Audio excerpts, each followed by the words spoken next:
Greetings and welcome to this edition of Positronic. I'm Barry P. Cook. I'm here to talk to you about the latest episode of Gotham Knights, the series' penultimate episode. Sadly, it was called City of Owls. And at the beginning, Harvey is seen to have lost the election for mayor. The court resurrects the Talon using the Electrum. At the Belfry, there's a mysterious sound going off. Duella's mother suggests that Duella pick a new name before they embark on their new life together. The sound in the Belfry turns out to be a low battery warning for the lapel camera that Lincoln's wife lied about destroying and which contains the footage that could clear our heroes. So our heroes infiltrate Lincoln's penthouse to steal back the camera and manage to actually get out with it after beating up a couple of security guards, at which point they stumble upon a secret level in the building. When they access a special level button on the elevator using the key card they lifted from the mayor, they're able to actually get on this floor. In the middle of their investigating this extra floor, Stephanie and Harper almost share a kiss again after Harper wonders whether Stephanie kissed her because she wanted to or just to piss off her folks, and Stephanie declares that she did it because she wanted to. But they stop short of kissing because they notice Brody's coffin in the room they're in. In no time, they have him free of it, and he then urges them to run as security rushes in. Turner theorizes that there's a gap floor in Wayne Tower as well because both buildings were designed by Alan Wayne, and that there might be evidence there that would clear their names. Brody saves the ladies from security but gets shot in the process, though he doesn't die, even though he should have. Brody tells the Knights about his mother and about yet another gathering that the court is about to have. Duella shows up at the Belfry to collect some of her belongings and the watches, the Court of Owl watches, so that her mother can sell them and they can have money to get out of Dodge with. And then she heads out to go back to her mom, despite Turner urging her to stay. The court has their little gathering, and Lincoln's wife promises all the members will get some Electrum and live forever. Harvey investigates the gap floor in Wayne Tower at Turner's urging and finds empty caskets. And it turns out that several Talons have been revived with the Electrum. Carrie ditches her mom despite being grounded and goes to help the team. Lincoln's wife poisons him and sets him up to be the fall guy for the court. The Knights infiltrate the court gala only to find all the members with their throats slit. Brody finds his dad Lincoln among the dead, but I don't think he's actually dead, according to his wife, so that was kind of strange. Anyway, of course, the next thing that happens is that the cops show up to catch the Knights with all the bodies.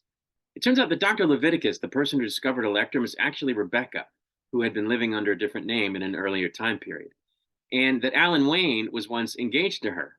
She then shows up to talk to Harvey as he's investigating the gap floor in Wayne Tower, and she explains about the Electrum and claims that she's in love with him, and that she changed the court's direction and framed Lincoln instead of Harvey for the court's misdeeds, but he declines to be with her, saying that while he loves the person he thought Rebecca was, he couldn't love someone as cruel and twisted as her. The Knights are put in lockup as word of their capture makes the news, and Duella sees this news before telling her mom that she can't go with her, even though she's long dreamed of being reunited with her because she wants to save her friends. But her mom drugs her with a syringe to keep her from going, possibly to turn her in for the money. Based on what she said, it sounded like she might be doing that, but she was going to do that. Why didn't she already do that? I don't know. I don't know. We'll have to see. As the episode ends, Rebecca sends the Talons out on a murderous mission, apparently to kill the Knights in jail. And so that's where the penultimate episode of the series ended. And, I'm just so bummed that the show was canceled. I think this show is really good. I think they've developed the characters well. I think they've developed the relationships well.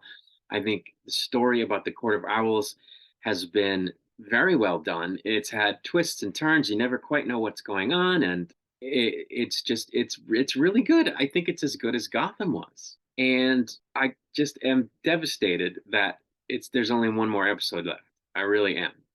Because I want to see Harper and Duella get together for real. I want to see Stephanie and Harper become an actual couple. If in the series finale those two things happen, hell, if one of them happens, I'll be pretty happy, even if the Court of Owls story is left on a cliffhanger. If things seem good between Duella and Turner, I'll be happy. I'll be kind of happy if things seem good between Stephanie and Harper, which they do at the moment. But if they get a little more solidified, I'll be somewhat happy, though not quite as happy as I'll be if Duella and Turner solidify their thing. So I'm crossing my bat wings for those two things to happen. If those two things happen in the series finale, I'll be okay with it ending. Even though, of course, I'd like to see more of those things, as well as the Court of Owls story. If they don't happen, I'm going to be super pissed that the show is ending. So, you know, this all remains to be seen. But as for this episode, I thought it was good. I thought it was just as good as the last couple episodes. I think it's crazy that a number of talents were resurrected. A number of guys who used to be talents or who were just once alive are now back alive, and they're all talents. I think it was cool that Harvey was like, no, to hell with you. I love you, but you're crazy and a massive criminal, and departed. I like the fact that they were able to recover the footage that they thought was lost. I just think the show is really good. I think the episode was good. I think the fact that they've been caught is bad for the characters. I'm not happy to see it, but I think it's good for the narrative because now we get to see what happens with that. Are they going to get out of prison and stay on the run? Are they going to be able to show the footage and clear their names now that they're in captivity? What's going to happen with that? Is Duella going to be able to get away from her mother and make a rescue attempt? Is Harvey going to break them out? What's going to happen? Because he knows the truth. So even though he's been fired, is no longer the DA, he might be able to help them out. So we'll have to see. I think it's set up for a great, what would have been season finale, but which is now a series finale, unfortunately. So that's really it. I'm going to get out of here for now. I'll be back to review the series finale once it airs. Until I return, I wish you peace and long life.